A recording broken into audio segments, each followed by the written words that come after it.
Somos todos muito bem-vindos. Esta é uma reunião que seria só de pastores, mas como tema é social abrangente e, ao mesmo tempo, é um tema que interessa a toda a igreja, a todos os leigos e lideranças também.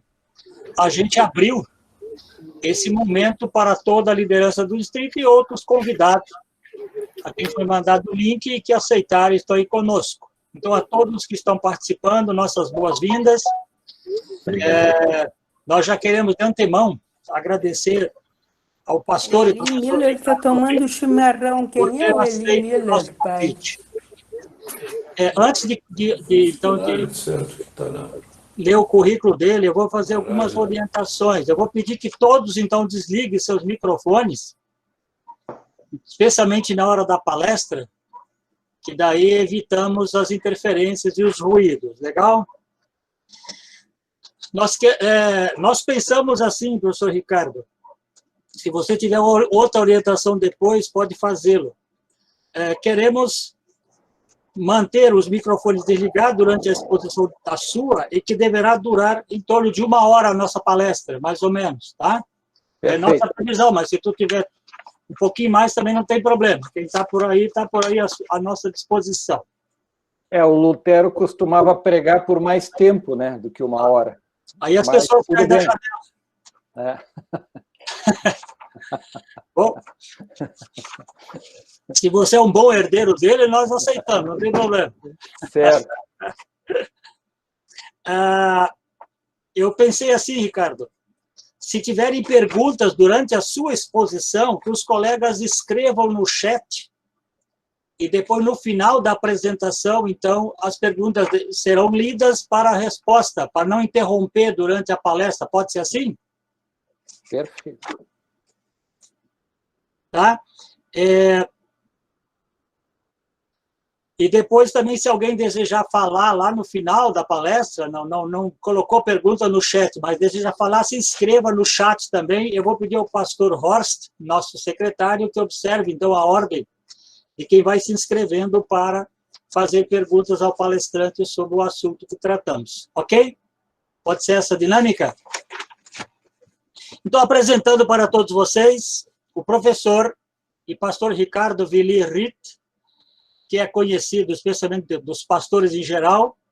Ele é graduado em Ciências Sociais, bacharelado pela Unicinos em 1988, graduado em Teologia pelo nosso Seminário Concorda de Porto Alegre em 1986, fez doutorado e pós-doutorado em História da Igreja e da Reforma pela Universidade de Leipzig, na Alemanha, 92 a 2000, Entre 92 e 2010, foi professor titular no programa de pós-graduação em Teologia, mestrado e doutorado das faculdades da EST, São Leopoldo. Coordenou a EST entre 2000 e 2006. A partir do ano 2000, ingressou na UBRA como professor adjunto nos cursos de Teologia, bacharelado, História, licenciatura e bacharelado, Ciências Sociais, e hoje é docente credenciado no programa de pós-graduação em Educação, mestrado e doutorado da UBRA. De 2009 a 2014, atuou na UBRA como pró-reitor de extensão e assuntos comunitários, como pró-reitor de graduação e como pró-reitor acadêmico. De 2014 a julho de 2018, foi vice-reitor da UBRA. De agosto de 2018 a dezembro de 2019, foi 2014, né? Foi reitor. Depois você conserta aí as datas para mim, tá, Ricardo? Eu acho que eu acabei copiando meio errado. 2019. 2019, né? Foi reitor da UBRA. Integra o Comitê Científico Permanente do Congresso Internacional de Pesquisa de Lutero e é membro da Comissão Editorial Obras Selecionadas de Martinho Lutero. Em 2011, recebeu a Medalha do Mérito Farroupilha da Assembleia Legislativa do Rio Grande do Sul.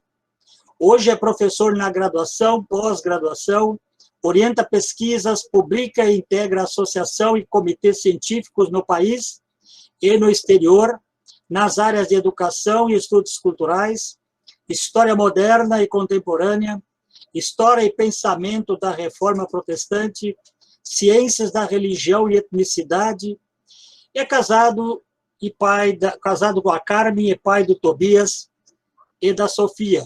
Eu sei que teria outras grandes coisas para acrescentar, mas resumimos nesta apresentação. Se tem algum destaque que o professor Ricardo gostaria de dar ainda no seu currículo, fica livre para ele fazê-lo depois.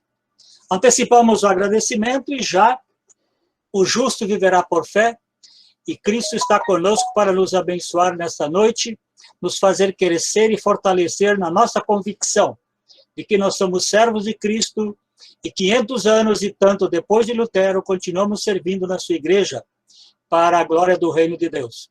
Que Deus abençoe o professor Ricardo e abençoe a todos nós nesse momento de conhecimento, palestra e envolvimento, né, com o nosso querido Lutero. Boa palestra, pastor Ricardo, a palavra está contigo. Ok, muito obrigado, pastor Irmo. Uma alegria muito grande. Eu agradeço muito ao convite que foi feito pelo pastor Rafael Lota, alguns dias atrás. Pergunto se estão me ouvindo bem, estão vendo bem. Ótimo. Faz parte do currículo, queria saudar muito, eu vi aí a presença também dos meus pais que estão acompanhando, a minha mãe, Helga, e o meu pai, Bruno.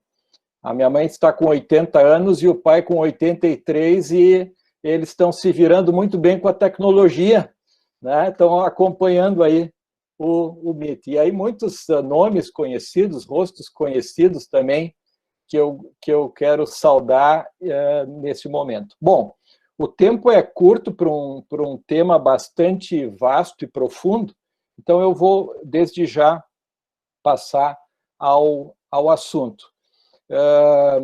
Nós estamos vivendo uma situação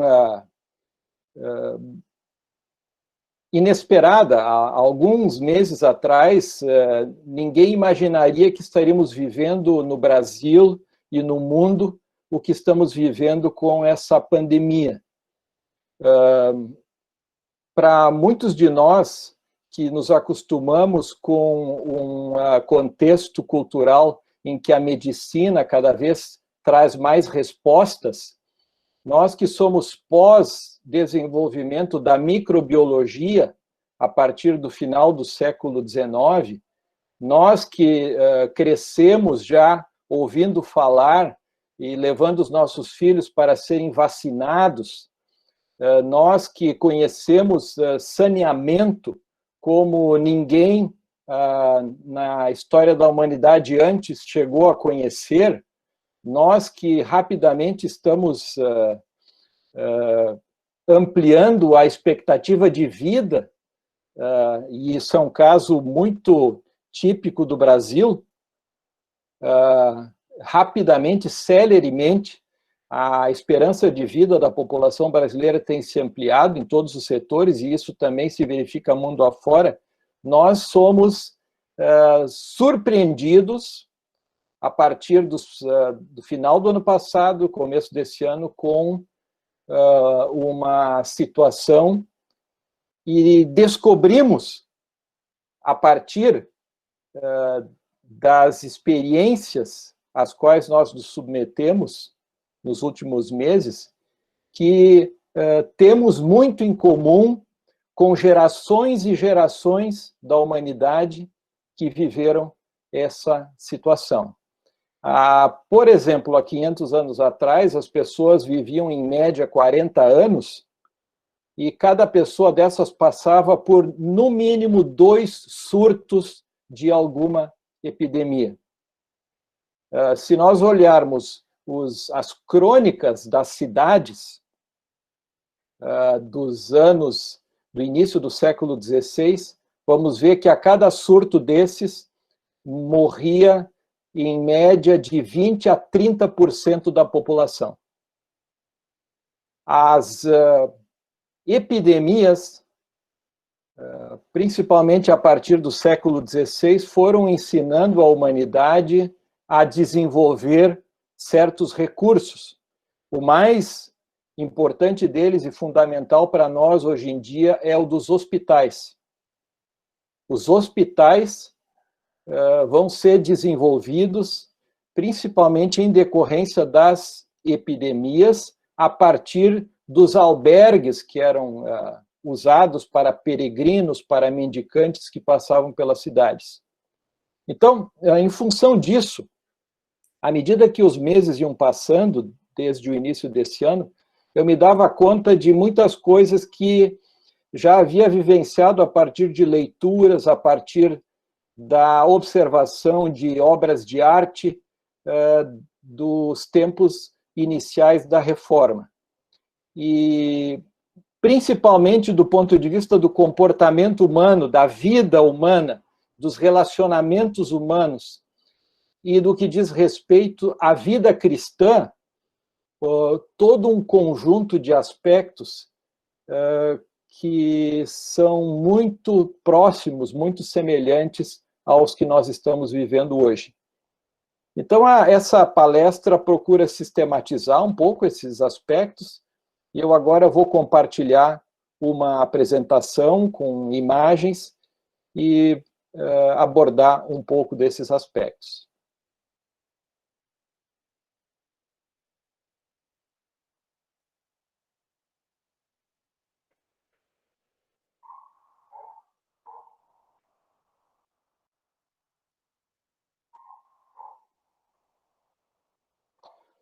Pergunto se estão podendo observar. O primeiro slide é justamente a nossa chamada. O tamanho está bom? Está legível? Perfeito. Muito bem. Então,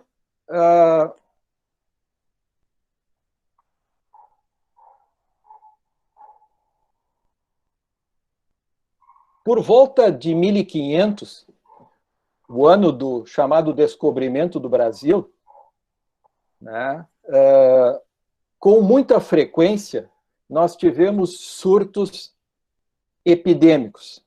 Não é tão fácil diferenciar de que epidemia se tratava quando a gente se ocupa com isso. Nem os próprios historiadores da medicina conseguem, a partir da descrição dos sintomas, dizer de que se tratava essa epidemia. Em muitos casos, houve justamente a chamada peste bubônica. Ela teve muito mais destaque antes do período da Reforma, principalmente entre os anos de 1347 a 1350, onde um surto inicialmente vindo da Ásia tomou conta das regiões mais populosas de toda a Europa, chegando lá por volta de 1350 até mesmo ao território onde hoje nós temos a Rússia. E ali houve uma mortandade muito grande que promoveu o decréscimo de, estima-se, em torno de 30% da população da Europa, nesse período. A peste teve um impacto muito grande nas culturas do Ocidente, também durante a Era Moderna, não foi somente na Idade Média. Todo esse período que vai aí dos séculos XIII, XIV até o século XVIII, principalmente, nós vamos ter gerações e gerações muito afligidas pela peste. Esse período é um período marcado pelo movimento renascentista e pelo humanismo renascentista. Vai haver um renascimento da medicina da Grécia e da Roma antiga. Galeno, muito famoso, médico e filósofo de origem grega. Galeno deu os grandes parâmetros para a medicina de então, ao falar que a saúde da pessoa depende de como se relacionam os seus fluidos corporais, os chamados humores. Também nessa época vai se falar pela primeira vez e se definir o conceito de contágio, e Fracastoro, um humanista italiano, será aquele que vai então falar do contágio. Esse mapa da Europa entre 1347 e 1900, ele indica, com os pontos vermelhos, mais de 7.000 surtos de peste em diferentes regiões. E aqui nós podemos observar, isso é de um estudo que foi feito na Noruega e publicado alguns anos atrás, a importância que tem justamente as regiões portuárias e as regiões onde temos as vias das caravanas comerciais, especialmente os principais nós e as estradas comerciais da Idade Média e da Europa que foram afetados, e aí, naturalmente, os centros urbanos que aí estavam. Como eu dizia, era muito comum que uma pessoa, a cada década de vida, vivesse um surto epidêmico. A causadora da peste é essa bactéria, a bactéria Yersinia pestis, que só foi identificada no final do século XIX, quase do século XX, por esse biólogo chamado Yersin. Ou seja, durante a maior parte dos séculos, as pessoas morreram sem saber exatamente do que morriam. Vai ser apenas a partir da microbiologia que isso vai ser descoberto.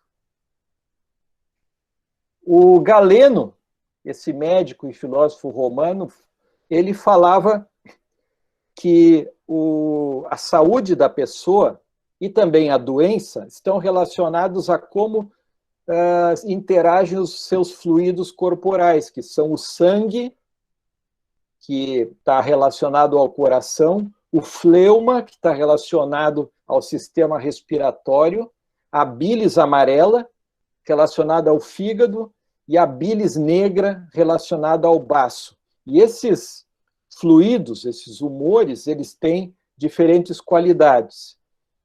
O sangue é quente e úmido, a fleuma fria e úmida, a bilis é amarela, quente e seca, e a bilis negra, fria e seca.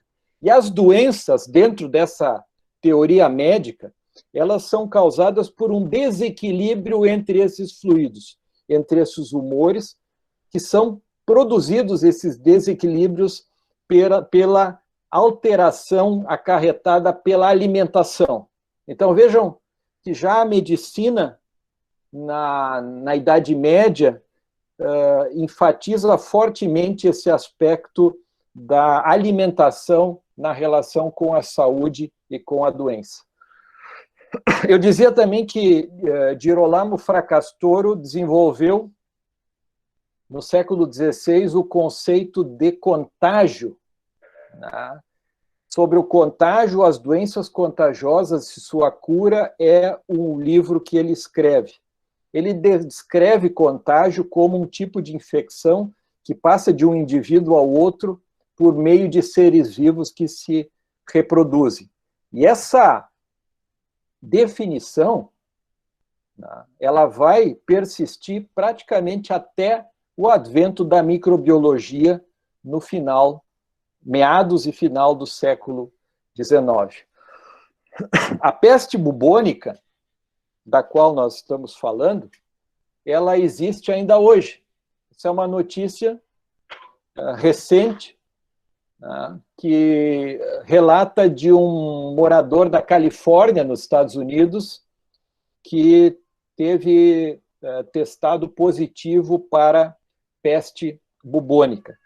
Naturalmente, com o advento dos antibióticos e o tratamento precoce, a mortalidade em razão da peste negra reduziu bastante.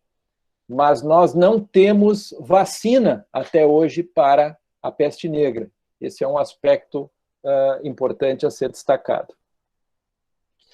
Dentro do contexto da religiosidade da Idade Média, foram se desenvolvendo as práticas de piedade em torno aos santos e às santas da peste, aqueles que protegeriam de forma especial as pessoas por ocasião da peste. A Virgem Maria, São Sebastião, né, São Roque, Santo Antônio e outros padroeiros invocados pelas pessoas para prevenção ou então para, quando estivessem enfermas, doentes, para que pudessem sobreviver. Na Idade Média, no final da Idade Média, quando já se desenvolveu a imprensa de Gutenberg, era costume imprimir imagens dos santos e pregá-las nas roupas, especialmente das crianças, como uma espécie de proteção, um escudo contra a infecção, contra o contágio.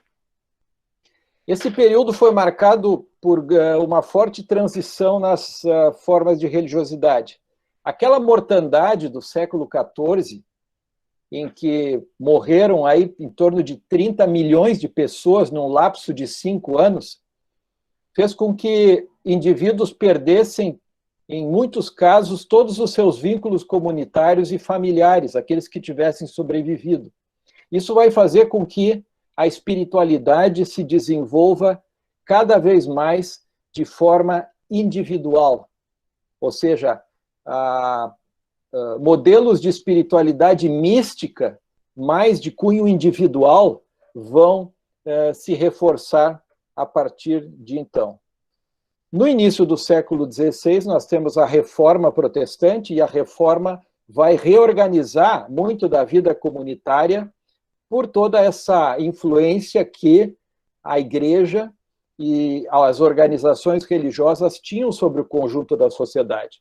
Uma vez que uma cidade, um território aderisse à Reforma, esse movimento passava também a incidir sobre as questões ligadas à educação, ligadas à assistência social, ligadas à assistência aos enfermos e tudo mais. Então, na primeira metade, principalmente do século XVI, muito vai se alterar em função disso.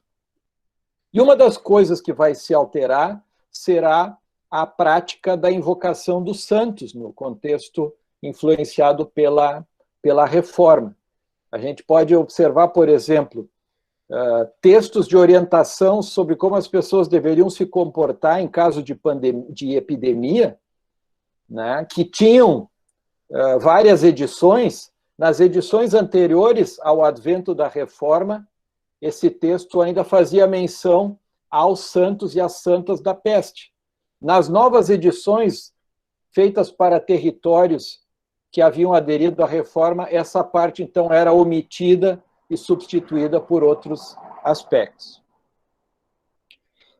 Eu vou fazer uso de algumas imagens para também trazer esse discurso, essa narrativa imagética, que é aquilo que mais presente estava para as pessoas na época. Vamos pensar assim, numa época em que 95% da população são analfabetos, quais são os grandes discursos que essas pessoas têm diante dos seus olhos? São as imagens que elas veem. São as imagens que elas veem. E essa imagem é de um altar que foi pintado por Matthias Grünewald. Esse altar, ele é o nome técnico disso é um políptico, porque ele é um altar que se abre e fecha, ele tem vários módulos que se abrem e fecham, e cada módulo que é aberto e fechado revela uma outra pintura, uma outra obra de arte relativa a uma outra época do ano eclesiástico. Então, um altar desses, um políptico, cobria todo o ano eclesiástico e cobria também uma gama de conhecimentos bíblicos e teológicos. Esse altar foi pintado por Grünewald para a capela do Mosteiro dos Antoninos. em Isenheim. Os antoninos eram uma ordem religiosa que cuidava de peregrinos e de doentes nas suas casas. Isenheim era uma estação do chamado roteiro de Compostela, da peregrinação para Santiago de Compostela. E então os peregrinos passavam por ali, muitos ficavam doentes com a peregrinação, muitos viajavam doentes porque eles buscavam a cura através da peregrinação. E os antoninos, eles os acolhiam e cuidavam. E eles se especializaram especialmente em doentes que sofriam o contágio por alguma epidemia. Principalmente o chamado fogo de Santo Antão, conhecido o nome técnico por ergotismo, que é uma intoxicação produzida por um fungo que ataca a semente do centeio, que era a base da alimentação da população. Então, esse fungo provocava essa doença, o fogo de Santo Antônio, e as pessoas, então, eram tratadas pelos antoninos. Também, quando havia surtos de peste bubônica, as pessoas eram acompanhadas. Esse quadro traz, então, o Cristo crucificado no centro, é a maior figura de toda a imagem. A pele do Cristo crucificado é marcada de úlceras decorrentes da doença.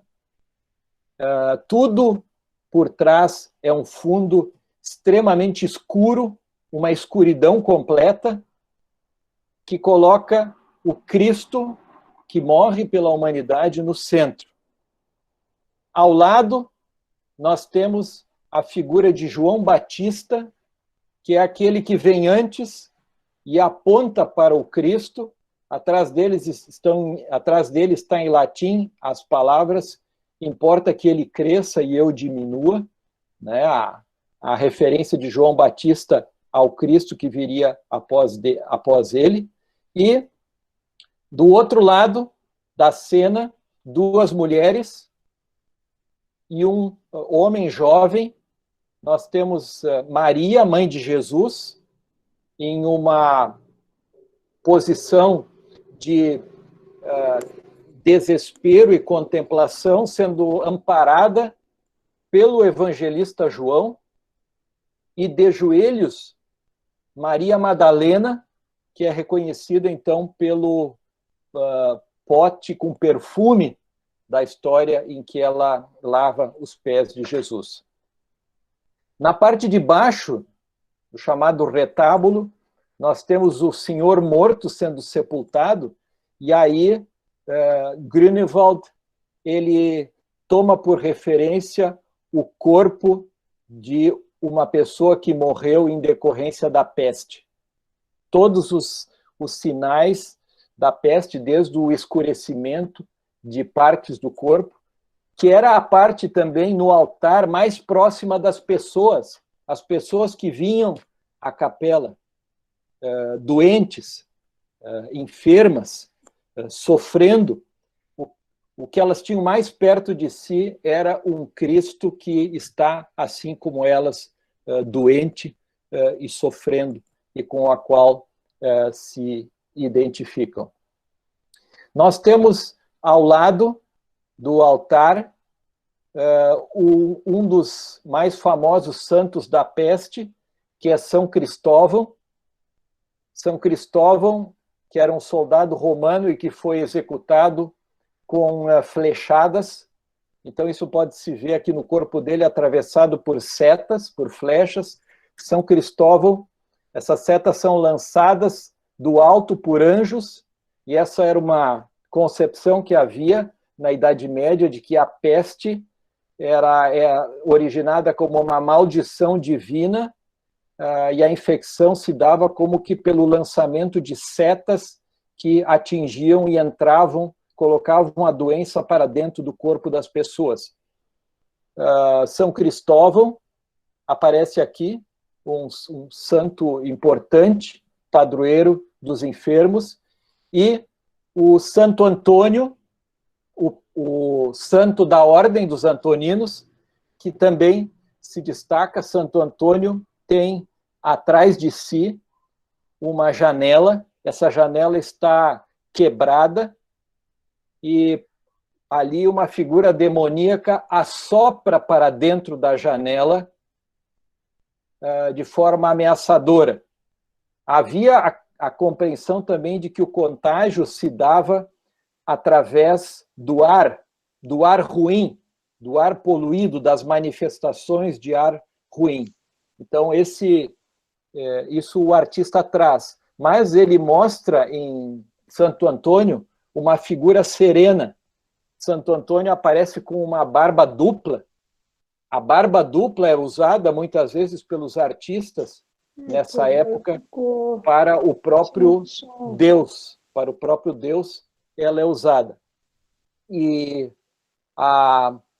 nós temos, então, aqui, eu só ia chamar a atenção do ponto de vista da história da arte, que Grünewald ele vive num período de transição entre a pintura da Idade Média e a pintura renascentista, e nós vemos os santos nas extremidades apresentados com características bem fortes da pintura renascentista.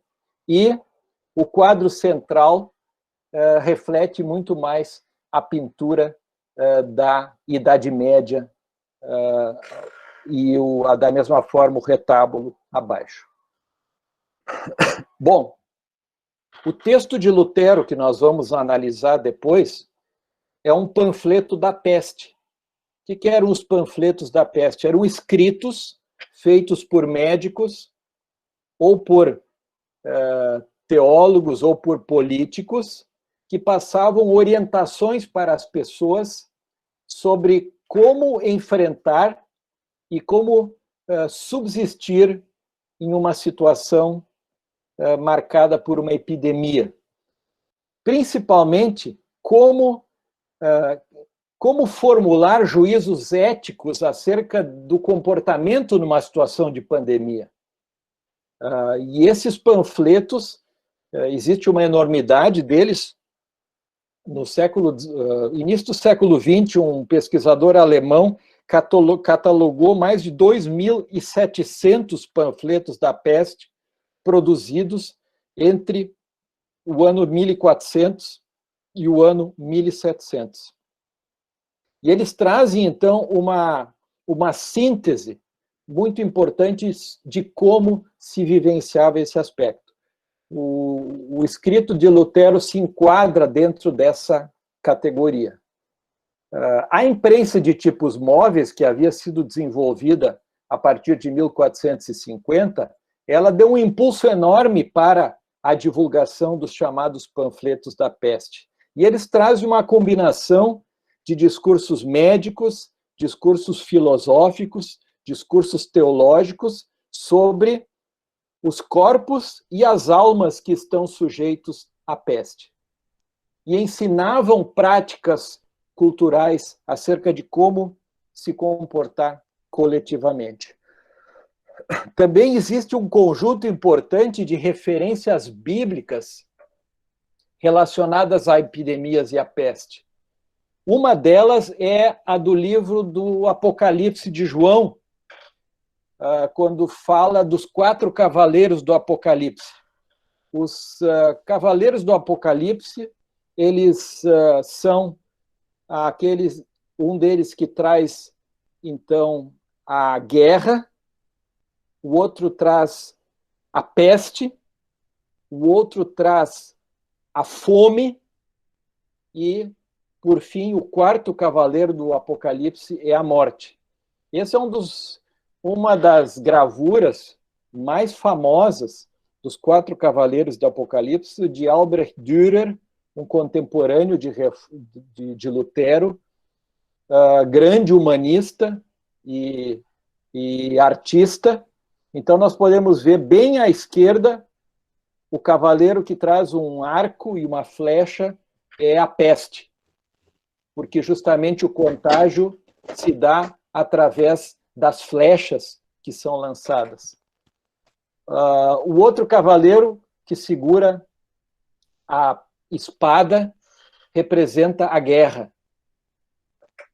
O cavaleiro que traz uma balança usada para fazer negócios representa aquele que muitas vezes era acusado de ser o responsável pela carestia, pela fome, pelos desequilíbrios financeiros e econômicos, e que causavam a morte de muitas e muitas pessoas. E a própria morte, aqui no primeiro plano, ela vem de forma esquelética, montando um cavalo esquelético também, e ninguém consegue subsistir. Aqueles que são atropelados pelos cavaleiros, nós encontramos gente de todos os estamentos ali presentes, desde nobres, reis, né, pessoas simples, e ninguém consegue resistir a esses cavaleiros.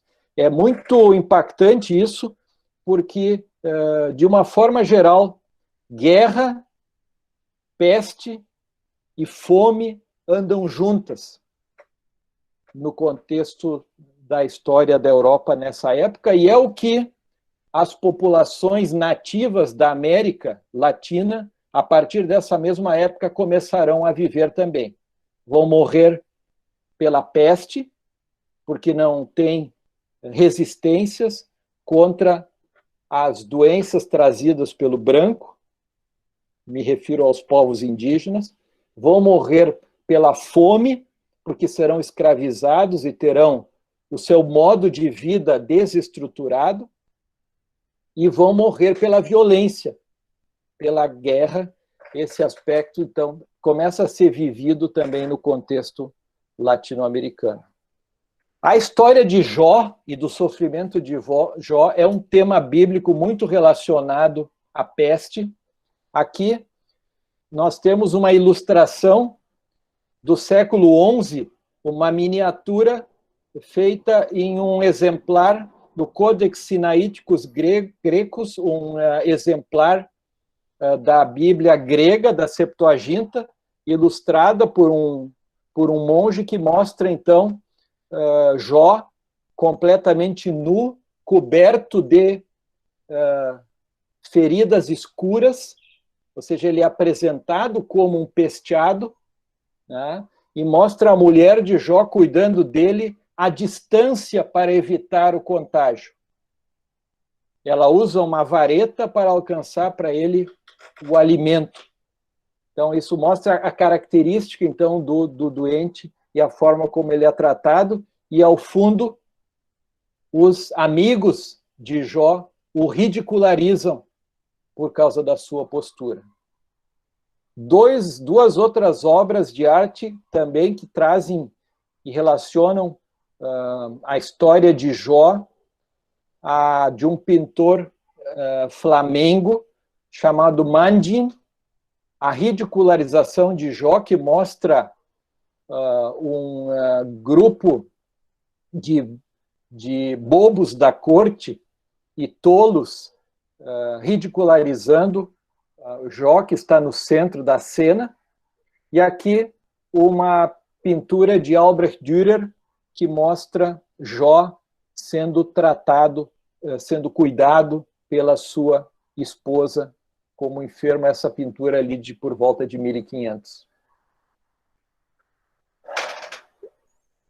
O pintor também, flamengo, Peter Bruegel, tem um quadro muito impressionante chamado O Triunfo da Morte, que traz esses elementos antes descritos dos cavaleiros do Apocalipse e que vem varrendo. Então, essa pintura traz justamente essa dinâmica da mortandade, da morte em massa, da morte coletiva, que causava tamanho pavor nas pessoas. É um quadro riquíssimo em detalhes, que mostra também as carroças, que eram as carroças usadas para passar na frente das casas e recolher os mortos quando havia surtos epidêmicos. e muitas vezes nem se conseguia, eram tantos mortos ao mesmo tempo, que nem se conseguia adequadamente dar o sepultamento adequado a eles. Eram simplesmente largados nas frentes das casas e recolhidos com ganchos de metal e jogados sobre as carroças e levados para sepulturas coletivas. Lembrei, ao ver esse quadro aqui, das cenas pavorosas que nós vimos a partir de fevereiro e março, de enormidades de covas sendo abertas, lembrei de containers frigoríficos sendo colocados ao lado de hospitais e ao lado de lugares, trazendo essa dinâmica, essa dimensão do morrer em massa, do morrer coletivamente. Aqui um recorte mais específico, né, que mostra também talvez o que de mais terrível é as pessoas, elas perdem a sua identidade individual. Elas são rejeitadas. O doente, o morto da peste, ele é rejeitado até mesmo por sua família, que tem medo de ser contagiado por ele. Na Idade Média, no início da Era Moderna, as pessoas normalmente morriam em casa que se dava o cuidado com o corpo do falecido. Ele era lavado, ele era cuidado, ele era amorosamente tratado pela sua família e levado até o sepultamento. Isso se rompia num momento de epidemia, num momento de peste. E, de certa forma, é algo que nós também vivenciamos aqui com os velórios e sepultamentos em questão de poucas horas, com a restrição de visitas por parte de amigos e familiares. São feridas muito profundas que se abrem nas famílias, nas pessoas e na coletividade a partir de uma situação como essa. Depois, vendo o texto de Lutero, nós vamos entender por que ele dá um papel tão destacado para o cura-d'almas, para os ministros da palavra nesse contexto. Nós ouvimos falar muito que os que estão na linha de frente são os profissionais da saúde, eles têm que estar na linha de frente, médicos, enfermeiros e assim por diante. Lutero coloca em primeiro lugar aqueles que cuidam e ao lado deles os cura-d'almas. Os cura-d'almas não são autorizados a abandonar a sua comunidade para fugir do contágio. É função deles correr o risco de serem contagiados e até morrerem em decorrência da peste. Tão necessário é o trabalho deles no anúncio da palavra nessa circunstância. Depois nós vamos ver os trechos mais especificamente. Salmo 91 é talvez o texto mais emblemático para a abordagem da peste, né? O Altíssimo que livrará do laço do passarinheiro e da peste perniciosa. Não te assustarás do terror noturno, nem da seta que voa de dia. A seta que voa, que traz o contágio, que traz a doença. Não te assustarás do terror noturno, não te assustarás da peste que se propaga nas trevas, e nem da mortandade que assola o meio-dia. Nenhum mal te sucederá, praga nenhuma chegará à tua tenda. Boa parte dos panfletos da peste traziam interpretações, pregações a respeito do Salmo 91. Então, como texto de consolo e de referência. Há 2 semanas eu falava sobre isso para os meus alunos do programa de pós-graduação, e uma aluna lá de Santarém, no Pará, que teve a mãe, a irmã e ela, com Covid, disseram que esse foi o salmo que fez com que elas conseguissem subsistir e enfrentar os momentos mais duros da doença, o Salmo 91. Então, vejo que mesmo no contexto atual brasileiro, dos cristãos do Brasil, o Salmo 91, ele é uma referência.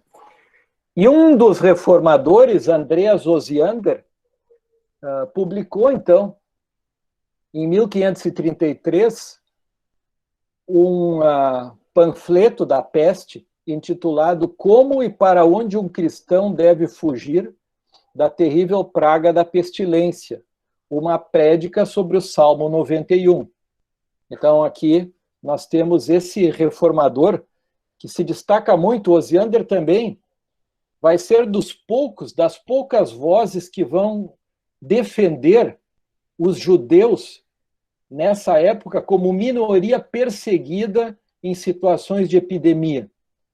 Porque o que acontecia? Os judeus, vocês sabem, eles eram obrigados a viver em guetos nas cidades, separados dos demais.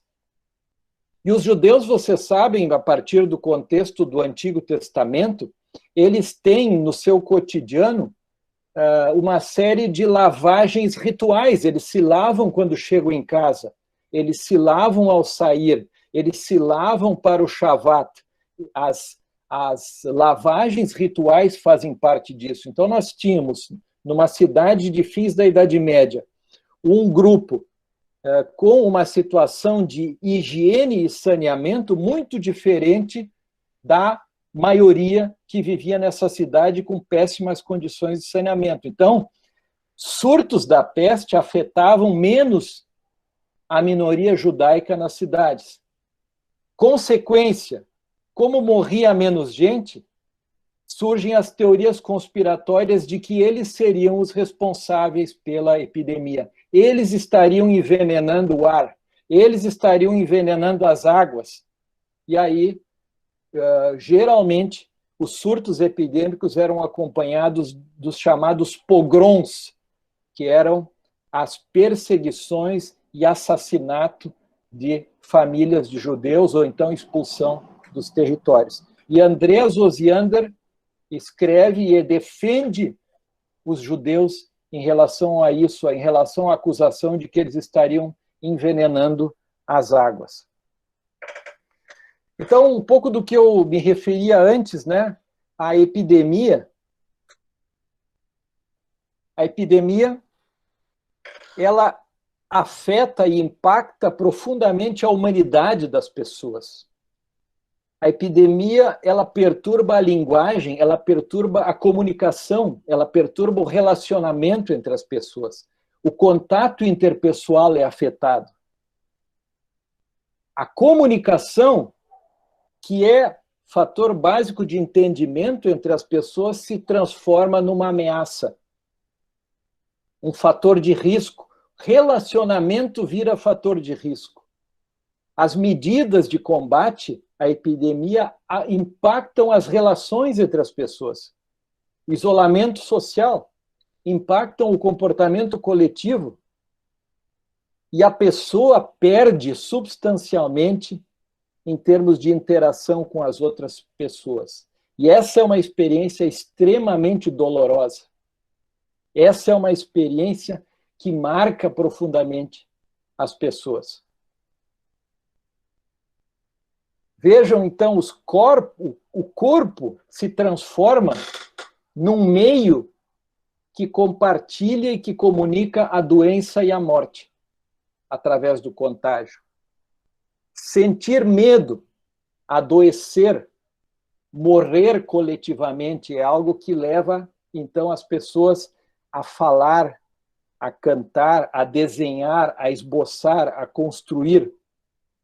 O risco de contágio obriga a reorganizar a interação entre as pessoas. Crises de comunicação e de relacionamento acontecem. A doença contagiosa, ela acaba se tornando um escândalo. Ou seja, as doenças que normalmente mais matam acabam sendo esquecidas. Eu ainda via recentemente, agora estamos no Outubro Rosa, né, que as mamografias caíram em 70% esse ano. As visitas de mulheres para os exames de prevenção ao câncer caíram em 70% no SUS. Porque a concentração fica toda exclusivamente em uma doença. Como se as pessoas não fossem morrer ou não fossem ser afetadas pelas doenças que normalmente as afetam. Peste, fome e guerra matam de forma integrada. Bom, aqui a gente nem precisa gastar muito tempo, tivemos toda essa discussão sobre as consequências para a saúde, as consequências econômicas da pandemia e assim por diante. Bom, a história das epidemias não é uma história que se preocupa com as doenças, como a história da medicina, mas a história das epidemias se preocupa justamente com as pessoas e os coletivos humanos e as culturas envolvidas aqui. E os documentos que nós analisamos, eles procuram trazer justamente esse aspecto. Os discursos relacionados à peste, sejam os discursos na forma de imagens, sejam os discursos verbais, eles geralmente trazem uma dupla contingência, o contaminar e o ser contaminado. Viver dentro desse dualismo, em que eu posso tanto ser contaminado como contaminar os demais. E há 500 anos atrás, o discurso médico e o discurso religioso, eles estavam muito mais imbricados, muito mais relacionados do que hoje, no século XXI.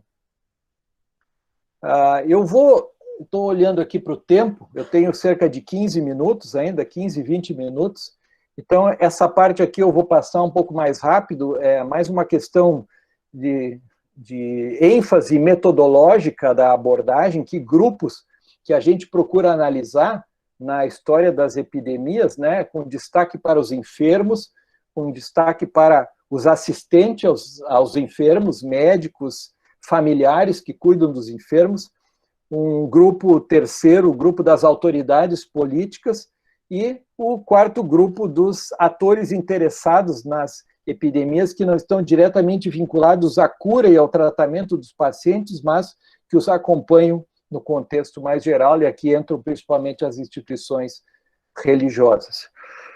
Quando nós falamos da peste, nos panfletos da Europa Central, há 500 anos atrás, aí nós temos os termos pestilência, pestes, a designação peste negra ou morte negra é uma referência somente posterior, ela é do século XVIII, ela não existe ainda há 500 anos atrás.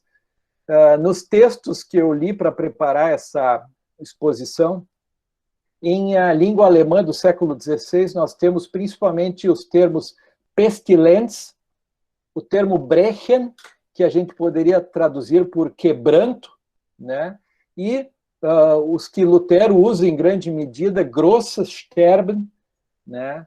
Sterbensläufen, a corrida da morte, o atropelo, ser atropelado pela morte, que nem aquele quadro que eu mostrava antes, né? Que nem os cavaleiros do Apocalipse, que vêm e levam tudo de roldão. Mortandade, né? Grossa Tod. Né? Então, esses termos apareciam com muita força. Já mencionei esse aspecto, que o discurso médico e o discurso religioso, eles são indissociáveis nesses textos, né? Qual era uma síntese do conhecimento médico que era trazido aqui? De que o ar respirado, né, ele constituiu um ambiente propício para o adoecimento das pessoas, o contato dos corpos e o contágio mediado pelo ar era o grande responsável. Não se tinha nessa época a dimensão do que a pulga do rato causava para a transmissão da peste bubônica. A infecção ela era descrita como as sementes da enfermidade que eram escondidas, plantadas nos corpos, né, e que traziam essa representação do outro, do estranho, repentinamente dentro do corpo da pessoa e o levando à morte. Os excrementos, os cadáveres empestados, os corpos de enfermos também eram entendidos como que maculando o ambiente. E daí também as proibições de contato entre os corpos, elas eram indissociáveis das teorias médicas em relação ao contágio. Aqui um exemplo de um livro de um médico, né? O livro do contágio pela pestilência de Hieronymus Braunschweig, né? Que também é ilustrado e que mostra, então, um doente, enfermo da peste, e a gente nota que se trata disso porque ele está apontando com a mão para a sua axila, que era um dos lugares onde apareciam os principais sintomas da peste, os chamados bubões, ou as ínguas que se manifestavam, então, nos linfonodos, na virilha, nas axilas, no pescoço. Então, ele está apontando para a sua axila para indicar, então, que ele é um doente da peste para aqueles que estão ali o assistindo, o acompanhando. E o Dr. Braunschweig, no seu panfleto, ele dá 5 sintomas característicos da peste: febre alta e calafrios, mau hálito, muita sede, boca seca, taquicardia, abscessos no pescoço, atrás das orelhas, nos braços, nas pernas, junto às virilhas. Esses sintomas se diferenciavam porque se identificavam 3 tipos de peste. A mais violenta, a chamada peste septicêmica, em que a pessoa dificilmente sobrevivia as primeiras 24 horas após o contágio. Aqui listei alguns dos panfletos da peste. Deixo isso aqui, vou compartilhar depois a apresentação com vocês. Inclusive, aqui está o que nós vamos analisar na sequência, o panfleto escrito por Lutero. Mais uma obra que teve muitas edições, de Adolf Occo. Essa aqui é uma edição de 1535, O que é a pestilência, com as suas causas e medicinas, breve refutação de algumas insanidades grosseiras inventadas e difundidas em Augsburgo, em contrariedade aos escritos antigos e às fundadas razões. Quer dizer, nessa época já tinha fake news, né? Já tinha fake news, e o médico precisava combater isso a partir do seu panfleto. Bom, agora passando então ao ano de 1527, né? Meados de 1527, principia um surto de peste em Wittenberg. Lutero, ele havia vivenciado na vida dele até aquele momento já 5 surtos de peste nas cidades em que havia vivido. Em 3 casos, ele já havia enfrentado o surto da peste como cura-dalmas, acompanhando as pessoas. Então, quando se dá esse surto, uma das primeiras estratégias é a da fuga. Os que podem, os que têm dinheiro, os que têm recursos, fogem do ambiente onde está acontecendo o surto, vão para longe, né? Então, com essa fuga, foi a estratégia também tomada em Wittenberg. Wittenberg tinha 50% da população que eram estudantes universitários e professores. De uma população de cerca de 4.000 pessoas, 2.000 estavam envolvidos diretamente com a universidade. E esses saem de lá e vão para Iena. Lutero, além de professor, ele tinha funções pastorais em Wittenberg. E ele, então, resolve permanecer com a sua família durante o surto da peste. E eu selecionei alguns trechos de 2 cartas que ele escreve, relatando. Essa aqui é uma carta a Spalatina, de agosto de 1527, onde ele diz: a peste principiou por aqui, mas até que tem sido misericordiosa. No entanto, são impressionantes o medo e a fuga das pessoas. Causa perplexidade.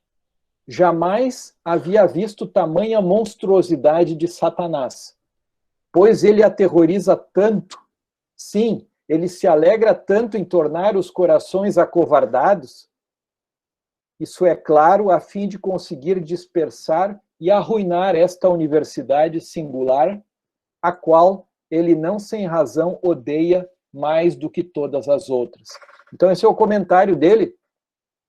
E aí ele traz para Spalatina um relato sobre a situação. Desde que a peste iniciou, não houve mais do que 18 óbitos, incluindo quem estava dentro da cidade, somando as crianças.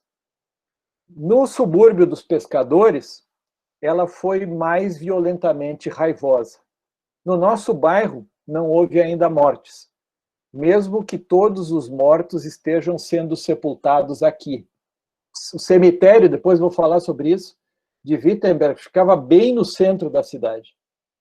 Isso vai ser objeto de discussão por Lutero dentro do seu escrito sobre a peste. Hoje sepultamos a esposa de Tilo Dene, que era o prefeito municipal, que ontem, por alguns momentos, não morreu nos meus braços. É o primeiro óbito no centro da cidade.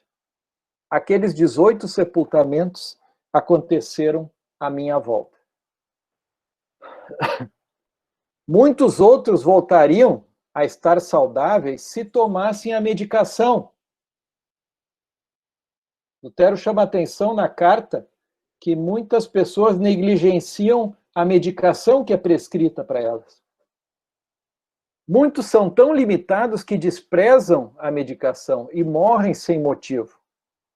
O filho de Justo Jonas, que era colega, professor de Lutero na universidade, também morreu. Eu permaneço. É necessário por causa desse medo descomunal em meio ao povo. Por isso, apenas o pároco Bugenhagen, eu e os capelães estamos aqui. Cristo, porém, está aqui para que não fiquemos sozinhos. E aí eu volto àquela imagem do altar de Isenheim, que mostra o Cristo crucificado, o Cristo solidário com o doente da peste, que é a forma como Deus se revela, como ele se apresenta. E Lutero chama atenção na carta para esse aspecto.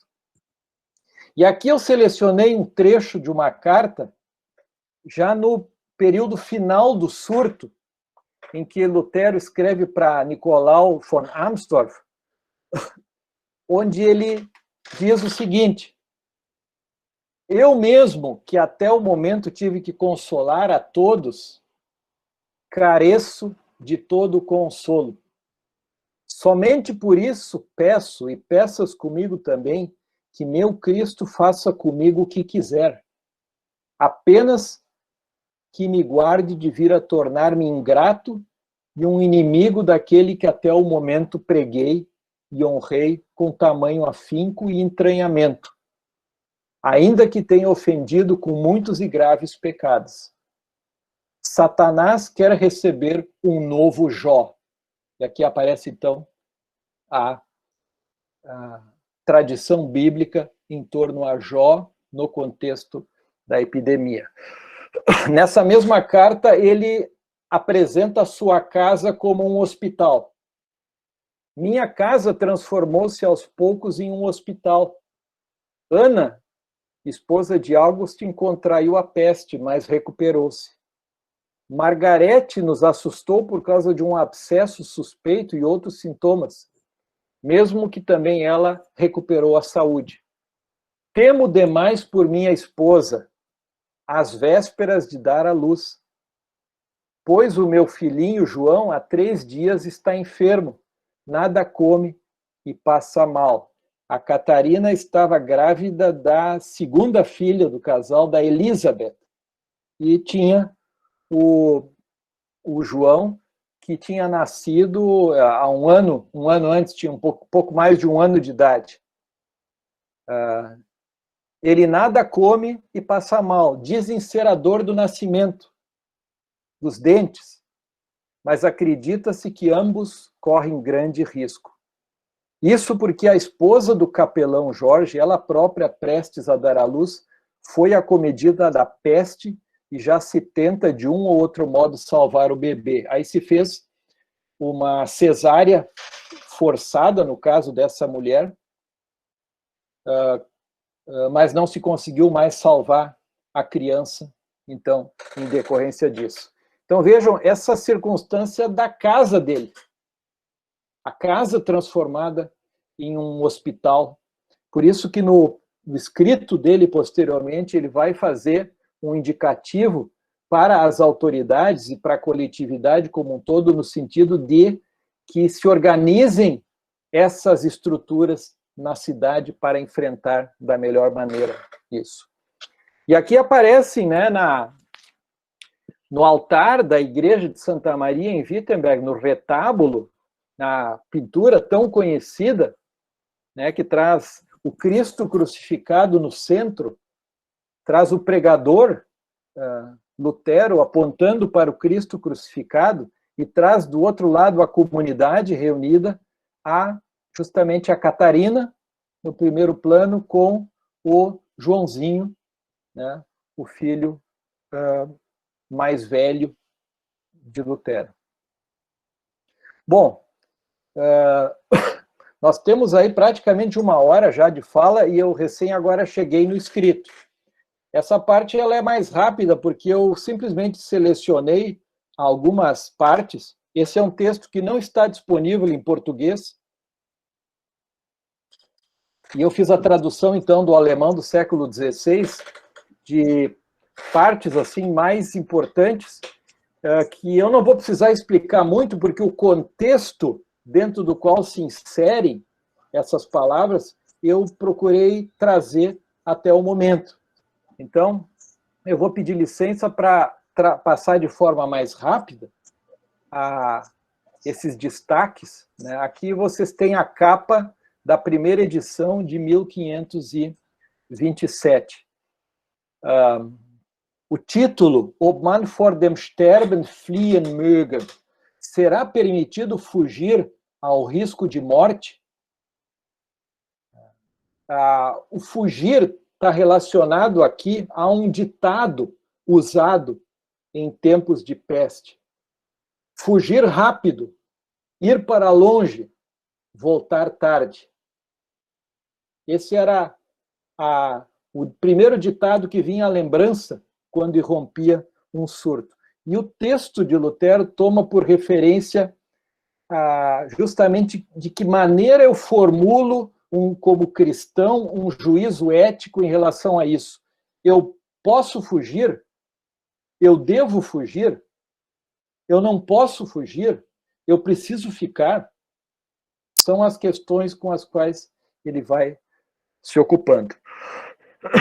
Esse texto foi encomendado para Lutero pelas lideranças políticas e eclesiásticas de Breslau, na Silésia. Breslau era uma das 7 maiores cidades da Alemanha nessa época, do Império Alemão. Devia ter em torno de 25, 30 mil habitantes. E eles escreveram para Lutero justamente perguntando sobre isso.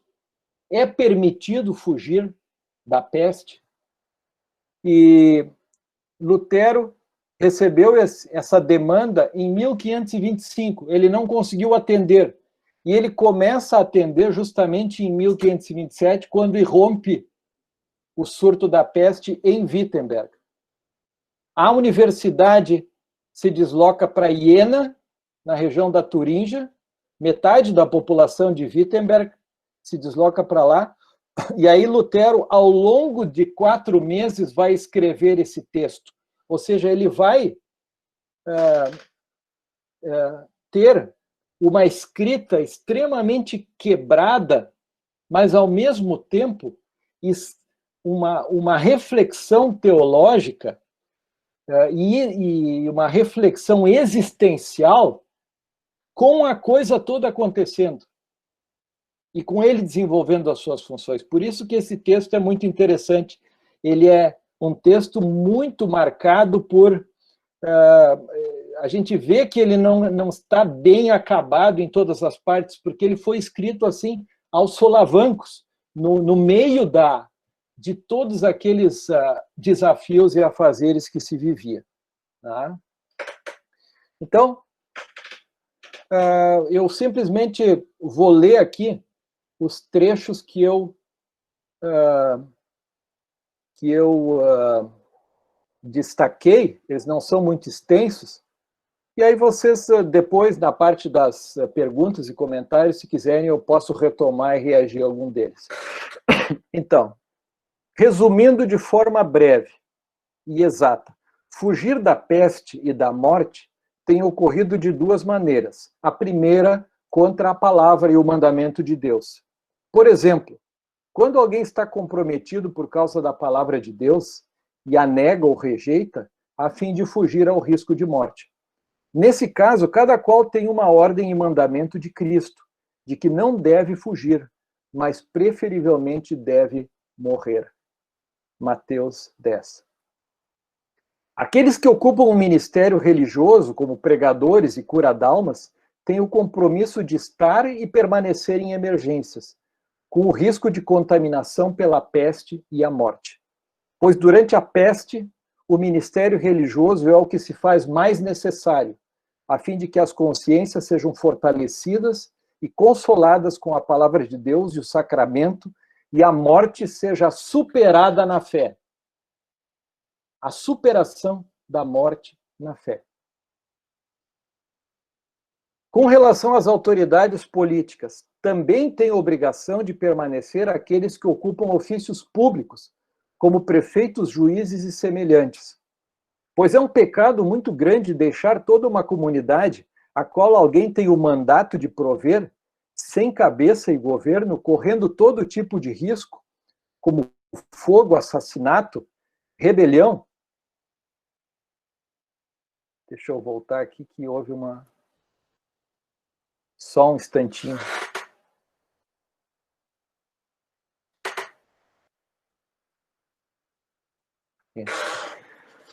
Pois é um pecado muito grande deixar toda uma comunidade a qual alguém tem o mandato de prover, sem cabeça e governo, correndo todo tipo de risco, como fogo, assassinato, rebelião e todo tipo de desastre, que o diabo pode promover, pois não há ordem estabelecida. Então, isso com relação às autoridades políticas. Vejam, Lutero aborda também a responsabilidade dos pais, dos amigos e dos vizinhos.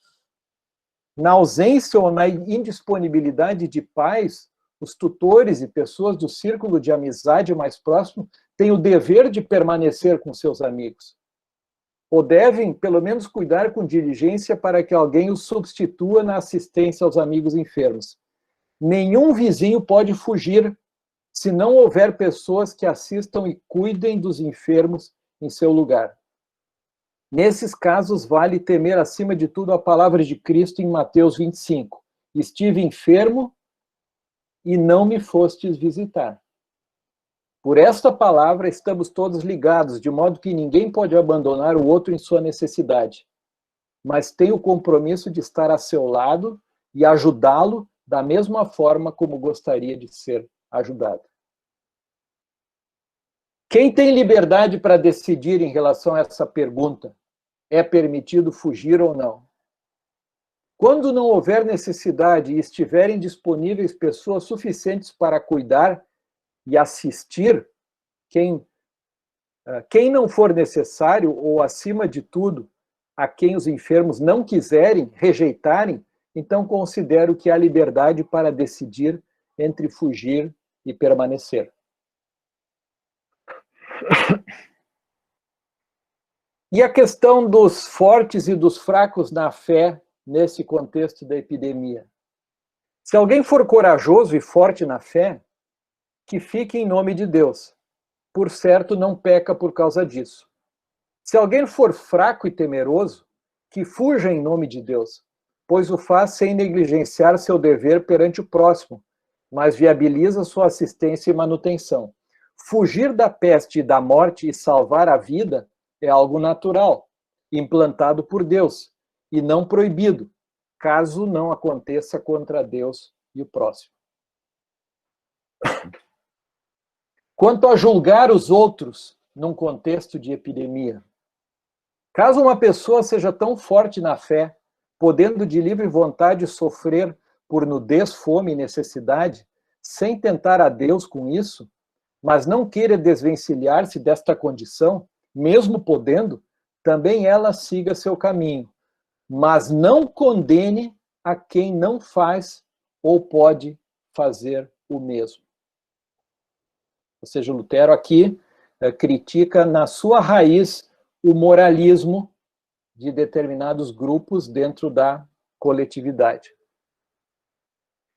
O que eu já me referi antes com relação aos hospitais, né? Seria ótimo, louvável e cristão se onde há governo secular em cidades e territórios sejam mantidos lares e hospitais, com responsáveis que os administrem e assistam, e para os quais possam ser levados todos os doentes que estão em suas casas. Tal como fizeram nossos antepassados com tantas fundações, hospitais e sanatórios, a fim de que cada cidadão não precise manter um hospital em sua casa. Para tal finalidade, seria justo que todos doassem substancialmente e auxiliassem, em especial, as autoridades. O compromisso de ação se as autoridades se omitem no processo.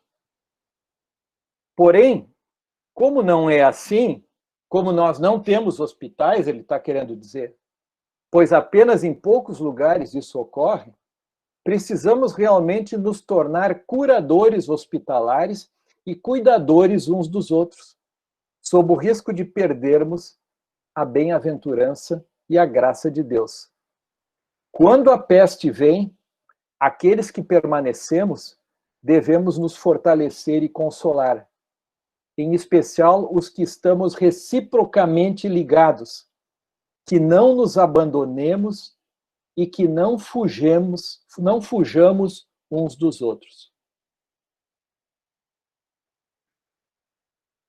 Aqui Lutero traz uma compreensão muito difundida desde a antiguidade cristã de que a peste é um castigo e uma provação da parte de Deus. Estejamos certos de que se trata de um castigo enviado por Deus, não apenas para punir o pecado, mas também para provar a nossa fé e amor. A fé, a fim de vermos e experimentarmos como queremos nos posicionar em relação a Deus. O amor, por outro lado, para que observemos como queremos nos posicionar em relação ao próximo. Veja, nós estamos em 1527. 7 anos antes, Lutero já tinha fundamentado em da liberdade cristã, das boas obras, nos seus textos clássicos, ele havia fundamentado a ética cristã e a liberdade cristã.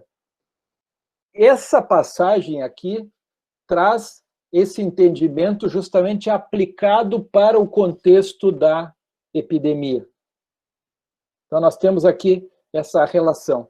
E 2 anos depois, nós estamos em 1527, 2 anos depois, em 1529, vem os catecismos.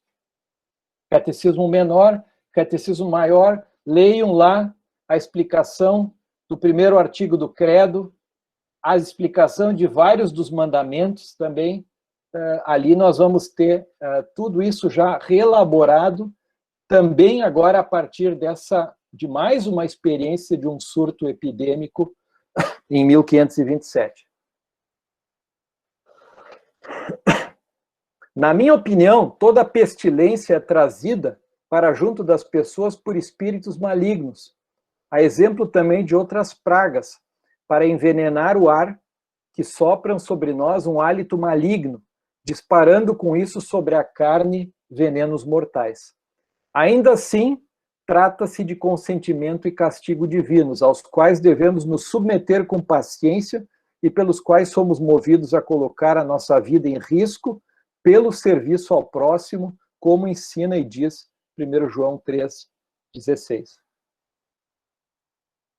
E aqui é uma das passagens mais extraordinárias desse escrito, né, que traz algo que a gente já conhece em Lutero, mas que eu lembrei muito porque durante o período da pandemia agora, muitas comunidades ficaram sem os seus cultos litúrgicos por causa do isolamento social.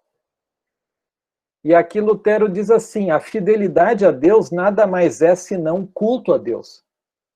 Culto a Deus ocorre, de fato, quando se serve ao próximo. A experiência também evidencia que aqueles que se põem a serviço dos enfermos, com amor, devoção e seriedade, em geral, são protegidos. Mesmo que sejam contagiados, isso não lhes causa dano. Ou seja, a questão da confiança na relação ao cuidado dos enfermos.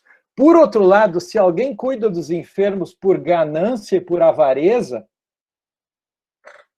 o resultado, segundo Lutero, pode ser exatamente o oposto, né? Quem assiste a um doente por motivo de ganância para ter uma parte na herança, buscando apenas o interesse próprio através da sua obra, seja ao final infectado e contaminado, vindo a passar por um revés e até mesmo a morrer, antes que se aposse do bem ou da herança.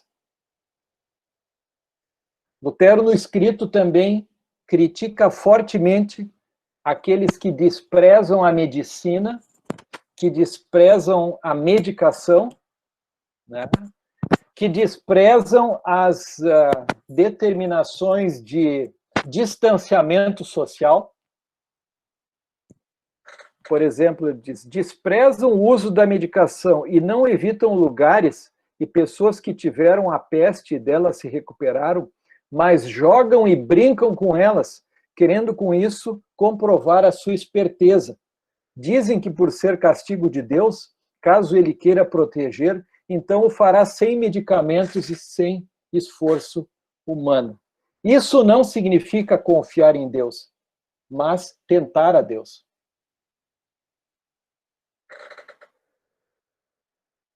E aí Lutero vai abordar a medicina como uma criação de Deus. Deus criou a medicina, criou os medicamentos, concedeu a razão para que exerçam a prevenção em relação ao corpo, cuidem dele, para que seja saudável e viva. Quem não recorre à medicina quando estiver à sua disposição e puder ser empregada sem prejuízo ao próximo, degrada o próprio corpo e sujeita-se a que Deus o tenha como assassino de si mesmo. Quem degrada o próprio corpo deste modo não se previne tanto quanto possível em relação à peste, age até mesmo pior do que se rejeitasse a alimentação, vestuário e abrigo. Aqui uma passagem muito forte em que ele denuncia quem evita o distanciamento social e coloca em risco a vida dos outros e define isso como tentativa de assassinato das pessoas. Ele usa essa metáfora que está muito presente já desde a antiguidade, né? A peste relacionada ao fogo, a um incêndio coletivo. Então, fiz esse destaque aqui. Condena as crendices perniciosas, também, que são difundidas, as fake news, no texto. Estou passando mais rápido também, porque já ultrapassei bastante o tempo aqui. Essa parte é muito forte, em que aqueles que deliberadamente buscam transmitir a peste como se fosse uma brincadeira de mau gosto, como quando são postos piolhos em uma pele ou moscas na sala de estar, né? Ele diz, eu não tenho dúvidas que nós, alemães, né, somos capazes disso. E o conselho deles é a pena de morte. Pessoas que deliberadamente promovem o contágio de outros, no entender de Lutero, devem ser condenadas à morte.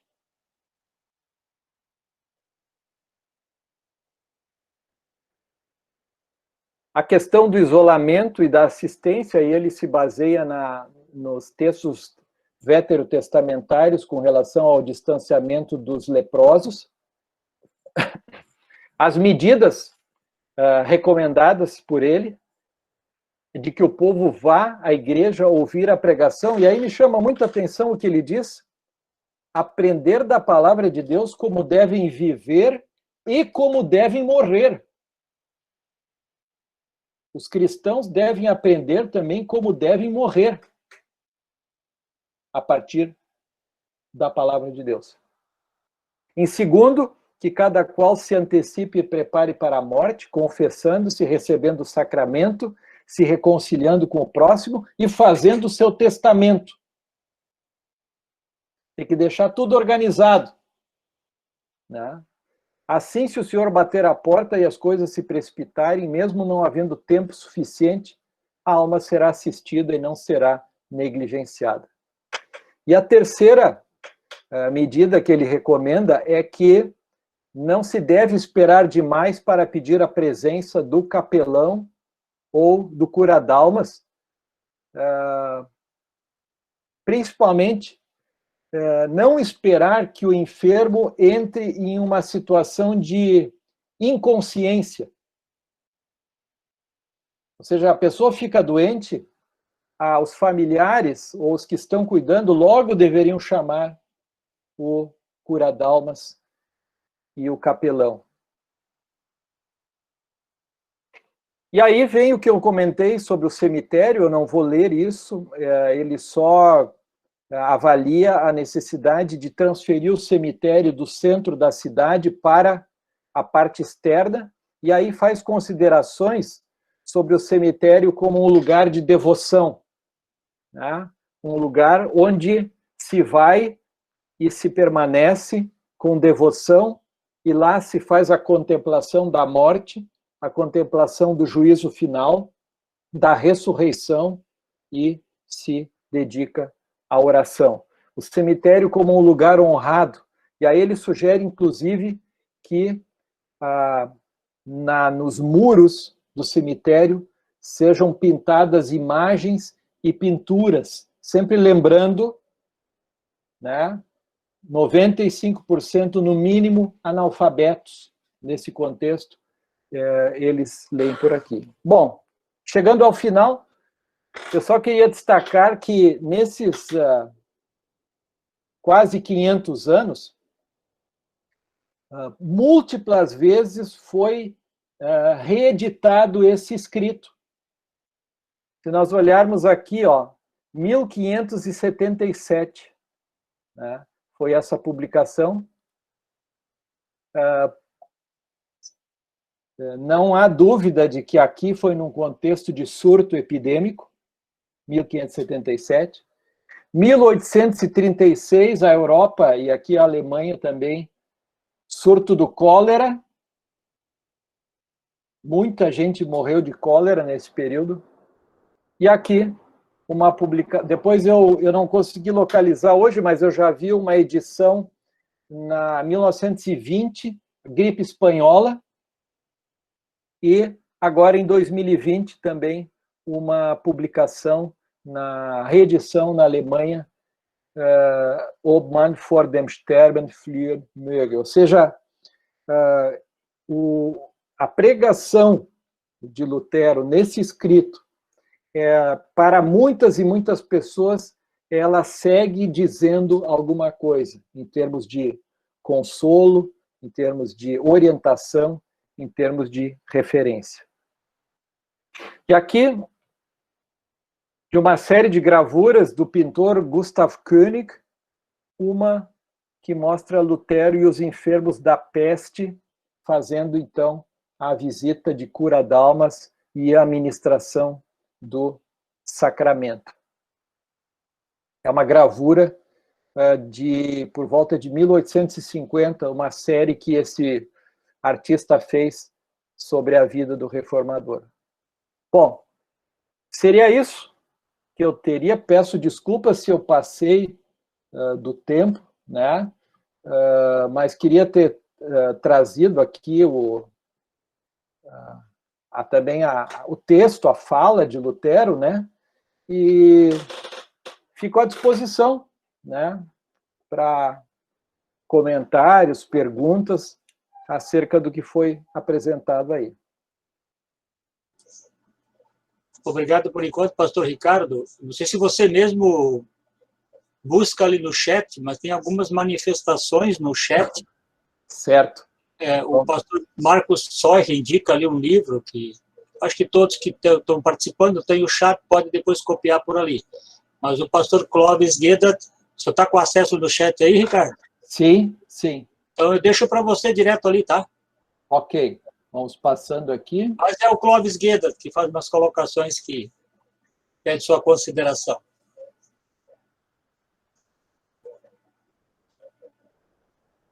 Marcos Soy. Ah, sim. O livro esse do Yuval Harari é muito bom, eu recomendo. Ele trabalha isso muito bem. E eu também quero sugerir um outro, quem tiver interesse, para esse período aqui. Essa obra, inclusive, é um historiador que tem muita pesquisa do protestantismo também. Jean Delumeau, ele tem uma história da Reforma também. Ele escreveu uma obra chamada A História do Medo no Ocidente.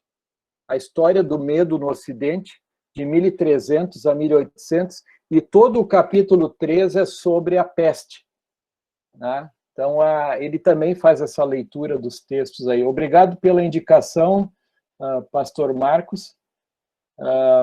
Bom. Clóvis, vamos ver aqui a pergunta, então. O pastor Wilson Regina, eu vou compartilhar, sim, a apresentação, inclusive já está com os organizadores. Eu peço que vocês tenham a lista dos e-mails, já podem enviar a apresentação para todos logo que puderem. Lutero também cria em miasmas a crença do ar maligno, exatamente. Isso é um slide que eu pulei ali, a compreensão de miasmas. Então, vamos ver aqui, Clóvis. O posicionamento pessoal, Lutero tem muito a dizer e colaborar para o contexto em que vivemos. Vivemos num mundo completamente diverso do de Lutero. Entendo que complexidade para Lutero não era um termo assimilado, pois, segundo seus textos, a norma normata era a palavra de Deus. Premissa 3. Nós, como povo de Deus, herança luterana, como podemos nos posicionar no Brasil contemporâneo? Bom, lógico, Lutero não trabalha com esse contexto de complexidade, mas a hermenêutica de Lutero, né, que é baseada sempre em pares de conceitos, eu citei um deles aqui, que é o de fé e amor, né? Assim como os conceitos de lei e evangelho, assim como os conceitos de pessoa e função, eles são usados justamente por Lutero para evitar o pensamento dogmático, para evitar o pensamento essencialista, digamos assim. Ou seja, ele é confrontado com uma situação que ela é multifacetada, uma epidemia. Como é que eu vou me comportar? O que eu vou fazer? As pessoas vivem em circunstâncias diferentes. As situações familiares são diferentes. Fugir ou não fugir é uma opção. Então, em nenhuma parte do texto, Lutero tem uma resposta pronta taxativa, mas ele conduz as pessoas a permanente reflexão no sentido de formularem juízos éticos dentro da situação. Ele coloca isso como desafio. Ele chega até mesmo no texto, como ele faz em outros textos dele, com muita frequência também, a dizer assim, bom, tu não sabe o que fazer, então te ajoelha e ora a Deus da seguinte maneira. E a oração traz consigo toda essa ambiguidade da situação, toda a dificuldade presente em relação àquilo. Mesmo o entendimento acerca de Deus, ou seja, como é que funciona isso de que está morrendo um monte de gente por uma epidemia e Deus, em última instância, é o causador disso? Se não é o causador direto, ele permite que os espíritos malignos poluam o ar de tal forma que provoque isso, que façam isso. Então, aqui é aquela distinção famosa do Deus revelado e do Deus oculto, do Deus absconde, presente aqui também na realidade da pessoa. A pessoa, ela perdeu o seu familiar, o esposo perdeu a mulher grávida e o bebê junto, né? E como é que vai ser agora? Como é que eu me relaciono com Deus dentro dessa situação, com isso que aconteceu comigo agora? Então, a perspectiva de Lutero vai muito nessa linha. Então, mais um comentário, né? Aí eu vou vir aqui que segue a pergunta: como nós, como povo de Deus, herança luterana, podemos nos posicionar no Brasil contemporâneo, né? Eu diria justamente que essa perspectiva hermenêutica de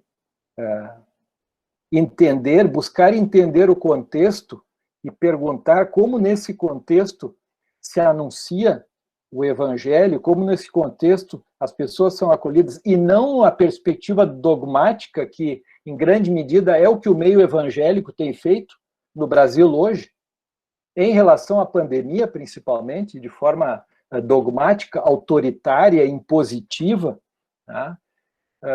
Eu vejo que essa é a principal contribuição que quem vem dessa tradição da reforma luterana pode dar para o contexto evangélico, para o contexto religioso, de uma maneira como tal.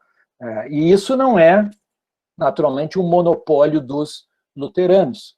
Nós vamos encontrar em muitas denominações, também na Igreja Católica Romana, pessoas que trabalham com esse discernimento, e não é à toa que elas se encontram justamente na poimênica, no aconselhamento pastoral, elas se encontram na diaconia, porque ali, então, elas são desafiadas a interpretar o evangelho dentro desse contexto, né? Não sei, é uma questão bastante ampla, né, e profunda, que demandaria muito, mas eu acho que a própria palestra em si já é um testemunho no sentido de dizer, olha, eu acho que isso aqui é relevante e essa maneira de abordar ela é relevante. Naturalmente, nós somos separados por meio milênio, né? Muita coisa se alterou, muita coisa também da compreensão acerca do ser humano a partir da medicina, muita coisa se alterou que a gente precisaria detalhar aqui, e isso exige uma apropriação diferenciada do contexto em que nós vivemos. Bom, aqui eu agradeço a todos que fizeram manifestações aqui positivas sobre O Leonardo, eu gostaria de saber onde poderia encontrar os escritos, as cartas de Lutero, exatamente sobre esse tema. E gostaria dessas referências. Bom, elas estão, boa parte das referências, na própria apresentação que vai ser compartilhada com vocês, né? Então, as cartas de Lutero não estão traduzidas ainda, vai ser o último volume de obras selecionadas de Lutero a ser publicado. Quem seriam os do discurso moralista do nosso contexto que Lutero repreendeu? Quando eu me refiro aqui à pergunta da Yara, né? O discurso moralista é esse discurso que ele não olha para o contexto, ele já tem todas as verdades prontas e absolutas e determinadas, e ele não quer nem saber das pessoas ou da realidade em que se vive, né? Esse é o discurso moralista, esse é o discurso dogmático, esse é o discurso para o qual boa parte das pessoas na sociedade voltaram as costas. As pessoas voltaram as costas, as pessoas, elas mais do que nunca necessitam ser acolhidas, mais do que nunca necessitam de consolo, mais do que nunca necessitam ser acolhidas como os enfermos pela peste, né? Mas quando existe uma interpelação feita por alguém que nem ouve, que já vem com tudo pronto, com todas as receitas prontas e determina tudo, aí não adianta nada, né? Não se dialoga dessa forma. Bom, eu acho que seria isso, a última questão era que a da Yara, né? Peço desculpas se foi muito rápida a reação às questões, né? Fico aí à disposição. Acho que o tempo passou que a gente nem percebeu, né, ele por completo. Então, queremos aqui, professor e pastor Ricardo, deixar o nosso agradecimento muito especial pela sua espontaneidade em nos atender, e eu quero renovar o agradecimento ao pastor Rafael Ott, que nos trouxe a sua pessoa. A gente convive, né, dentro da UBA aí tanto, e pensa em tantas pessoas para essas horas, e ele foi muito feliz em ter conversado contigo e te convidado e nos repassado. Então, muito obrigado. Eu quero deixar um agradecimento também especial ao pastor Eli, que é o nosso guru tecnológico nessas horas, e organiza as nossas reuniões aí online, ok?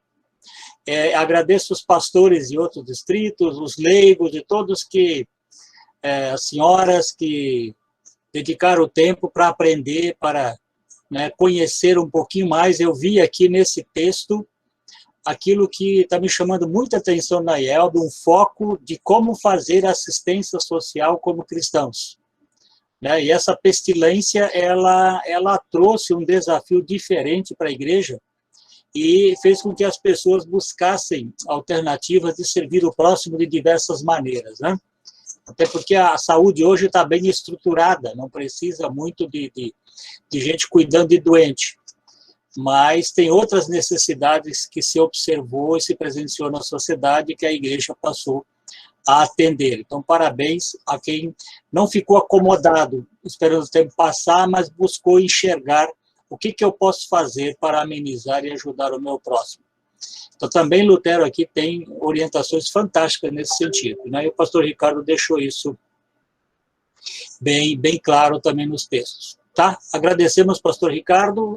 Se alguém tem uma palavra final, se não, passo ao pastor Ricardo para fazer o seu fechamento aí, para nós. Bom, não, eu fiz ali também no chat já uma manifestação, mas renovo o meu agradecimento pela atenção, pelas perguntas, pelos comentários. Foi muito bom rever também rostos que há tempo a gente não via, conhecer pessoas novas, e desejar que permaneçam protegidos, bem como os seus familiares também, porque não acabou ainda, né? Embora a gente veja muita gente se comportando como se não tivesse acabado, né? Mas o desafio segue, e que tenha sido aí um incentivo para se ocupar também com esses cristãos aí do passado que enfrentaram dilemas grandes e que deram o seu testemunho e que tiveram experiências que foram importantes para a gente também avaliar, nós que estamos hoje com esse desafio aí à nossa frente, tá bom? Então, um grande abraço a todos e uma boa noite. Obrigado a todos, bom descanso, uma boa noite. Boa noite.